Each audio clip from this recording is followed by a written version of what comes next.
Mister D K Shivakumar, ನಾನು ನಿಮ್ಮನ್ನು ಮುಖ್ಯಮಂತ್ರಿ ಅಂತ ನಾನು ಹೇಳಕ್ತಿದ್ವೇ ಇಲ್ಲ. ಹೌದು, ಆ ರಾಜ್ಯಕ್ಕೆ ಇವತ್ತು ಅಂತ ಚಿನ್ನದಂತ ರಾಜ್ಯ ಅದು. ಈ ರಾಜ್ಯದ ಮುಖ್ಯಮಂತ್ರಿ ಅಂತ ಬಹುಶಃ ಜನವು ಇನ್ನೂ 170 ಜನ ಅಕ್ಸೆಪ್ಟ್ ಮಾಡ್ಕೊಂಡಿಲ್ಲ ನನ್ನ ಅಭಿಪ್ರಾಯದಲ್ಲಿ. ಮುಖ್ಯಮಂತ್ರಿ ಅಂತ ಹೇಳಲ್ಲ. ಮಿಸ್ಟರ್ ಡಿ ಕೆ ಶಿವಕುಮಾರ್, ನೀವು ನನ್ನ ಮೇಲೆ ಏನು ಅಪಾದನೆ ಮಾಡ್ತಾ ಇದ್ದೀರಿ? ಇದೇನ ಪೇಪರ್ ಇಟ್ಕೊಂಡು ಏನೋ ಪಾಪ ಹೇಳ್ತಾ ಇದ್ದೀರಿ. ಪಕ್ಕದಲ್ಲಿ ಅಕ್ಕಪಕ್ಕದಲ್ಲಿ ಬೇರೆ ಕೂರಿಸ್ಕೊಂಡಿದ್ರು, ಅವ್ರು ಬೇರೆ ಕಿವಿಲಿ ಏನು ಹೇಳ್ತಾನೆ ಇದ್ರು. ಇಲ್ಲಿ ಪ್ರಶ್ನೆ, ಈ 20 ವರ್ಷದಲ್ಲಿ 2013 ಬಿಜೆಪಿ ಸರ್ಕಾರ ಬಂದಿದ್ದು ಬಿಟ್ಬಿಡಿ, 2009 ಇರಲಿ, ಅವ್ರೇನೋ ಟ್ರೈ ಮಾಡಿದ್ರು, 10ರಲ್ಲಿ ಮತ್ತೇನೋ ಜಾಗತಿಕ ಟೆಂಡರ್ ಕರೆದ್ರು, ಯಾರು ಬರಲಿಲ್ಲ, ಏನೆಲ್ಲ ಹೇಳ್ತಾ ಹೋಗಿದ್ದೀರಿ. 13ಕ್ಕೆ ಮುಖ್ಯಮಂತ್ರಿಗಳು ಬಂದ್ರಲ್ಲಪ್ಪ ಸಿದ್ದರಾಮಯ್ಯನವರು, ನೀವು ಆ ಮಂತ್ರಿ ಮಂಡಲದಲ್ಲಿ ಮಂತ್ರಿ ಇದ್ರಲ್ಲ, ಇವತ್ತು ಇಷ್ಟು ತರಾತುರಿಲಿ ಹೊರಟಿದ್ದೀರಿ ಇದನ್ನ ಮಾಡಬೇಕು ಅಂತ ಹೇಳಿ. ಯಾರಪ್ಪ ನಿಮಗೆ ತಲೆಗೆ ತುಂಬಿದವರು ಇದು ಮಾಡಬೇಕು ಅಂತ ಹೇಳಿ? ಈಗ ನೀವೇನು ಮುಖ್ಯಮಂತ್ರಿ ಆದ್ಮೇಲೆ ಮಾಡಿಲ್ಲ, ಇದನ್ನ ನೀವು ಸಿದ್ದರಾಮಯ್ಯನವ್ರ ಮುಖ್ಯಮಂತ್ರಿ ಇದಾಗಲೇ ಶುರು ಮಾಡ್ಕೊಂಡ್ಬಿಟ್ರಿ ಬಂದಿದ್ದೀರಿ. ಈಗ ಹೊಸದಾಗಿ ನಿಮ್ ಸರ್ಕಾರ ಬಂದು ಇದು ಮಾಡಕೊಳ್ರಿ, ಅದನ್ನ ಹೊಟ್ಟೆವರಿ ಪಟ್ಕೊಂಡು ರೈತರನ್ನ ಎತ್ಕಟ್ಟಿದೀವಿ, ಇದೆಲ್ಲ ಏನ್ ಹೇಳ್ತಾ ಇದ್ದೀರಿ? ಯಾವುದೇ ರೈತರನ್ನ ಎತ್ಕಡ್ತಕ್ಕಂಥ ಕೆಲಸ ನಾವು ಮಾಡಿಲ್ಲ. ರೈತರು ಸಂತೋಷವಾಗಿ ಮಾಡ್ತೀವಿ ಅಂದ್ರೆ ಮಾಡ್ಕೊಳ್ಳಿ, ಹಿಡ್ಕೊಂಡಿರೋದು ಯಾರು ನಿಮ್ನ?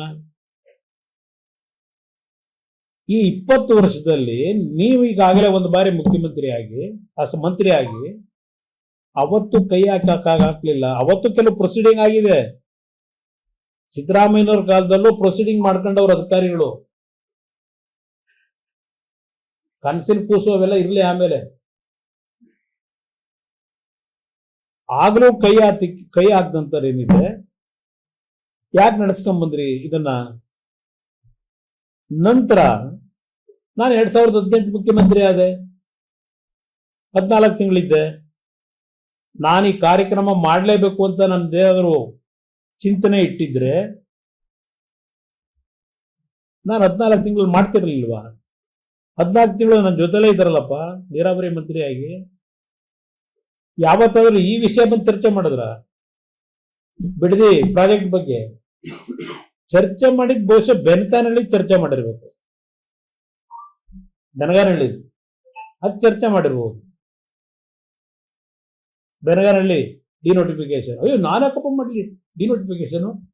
ನನಗೇನು ಜೈಲ್ಗೆ ಹೋಗ್ಬೇಕಾ ನಾನು? ಮತ್ತೆ ಡಿನೋಟಿಫಿಕೇಶನ್ ಮಾಡಿ ಆ ಬೆನಗಾನಹಳ್ಳಿ ಡಿನೋಟಿಫಿಕೇಶನ್ಗೆ ಮಾತಾಡಿದ್ದು ಬಂದ ಹತ್ರ ಜ್ಞಾಪಕ ಮಾಡಿದ್ವಿ. ರೈತರ ಭೂಮಿದು ಡಿನೋಟಿಫಿಕೇಶನ್ ಬಗ್ಗೆ ನೀವು ಚರ್ಚೆ ಮಾಡಲೇ ಇಲ್ಲ ನನ್ನ ಹತ್ರ 18 ತಿಂಗಳಲ್ಲಿ. ಇಲ್ಲ ಬಿಡದಿ ಪ್ರಾಜೆಕ್ಟ್ ಬಗ್ಗೆ ಚರ್ಚೆ ಮಾಡಲಿಲ್ಲ.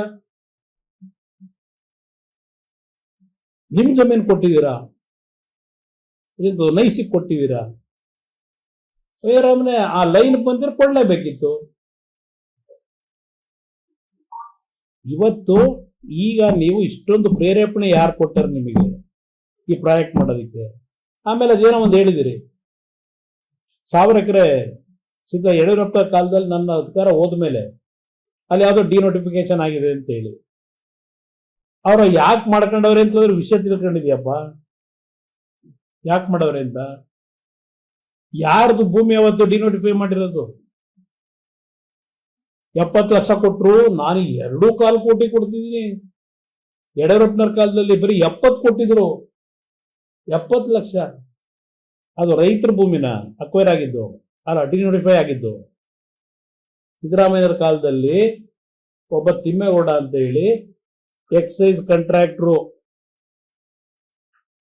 ಕಾಂಟ್ರಾಕ್ಟ್ರು ಅವರು ಡಿಫಾಲ್ಟ್ ಆಗಿದ್ರು, ಸರ್ಕಾರಕ್ಕೆ ದುಡ್ಡು ಕಟ್ಟಿರಲಿಲ್ಲ. ಇದೇ ಸಿದ್ದರಾಮಯ್ಯನವ್ರ ಕಾಲದಲ್ಲಿ ನೀನು ಒನ್ ಟೈಮ್ ಸೆಟಲ್ಮೆಂಟ್ ಮಾಡೋದಾದ್ರೆ ಇಷ್ಟು ದುಡ್ಡು ಬಿಟ್ಕೊಡ್ತೀವಿ, ನೀನು ದುಡ್ಡು ಕಟ್ಟು ಅಂದ್ರು. 500 ಕೋಟಿನೋ 400 ಕೋಟಿನೋ 600 ಕೋಟಿನೋ ಸರ್ಕಾರಕ್ಕೆ ಕಟ್ಟು ಅಂದ್ರು ಸಿದ್ದರಾಮಯ್ಯರ ಕಾಲದಲ್ಲಿ. ಅದರ ಬ್ಯಾಕ್ ಗ್ರೌಂಡ್ ನಿಮ್ ಗಮನಕ್ಕೆ ತರ್ತೀನಿ.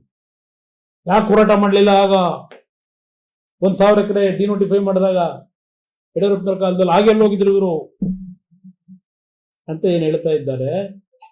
ಆ ಲ್ಯಾಂಡು ಒಂದು 20 ಎಕರೆ ಬಿಟ್ಟು ಇನ್ನುಳಿದ 900 ಎಕರೆ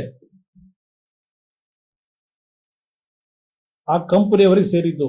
ಆ ತಿಮ್ಮೇಗೌಡರು ಅಂತ ಹೇಳಿದ್ನಲ್ಲ, ದುಡ್ಡು ಕಟ್ಟಿರ್ಲಿಲ್ವ ಅವರಿಗೆ, ಒನ್ ಟೈಮ್ ಸೆಟ್ಲ್ಮೆಂಟ್ಗೆ ಸಿದ್ದರಾಮಯ್ಯನವರು ಒಂದು ಅವಕಾಶ ಕೊಟ್ಟಿದ್ರಲ್ಲ ವಿನಾಯಿತಿ, ಅದನ್ನ ದುಡ್ಡು ಕಟ್ಲಿಕ್ಕೆ ದುಡ್ಡು ಇರಲಿಲ್ಲ ಅವ್ರ ಹತ್ರ.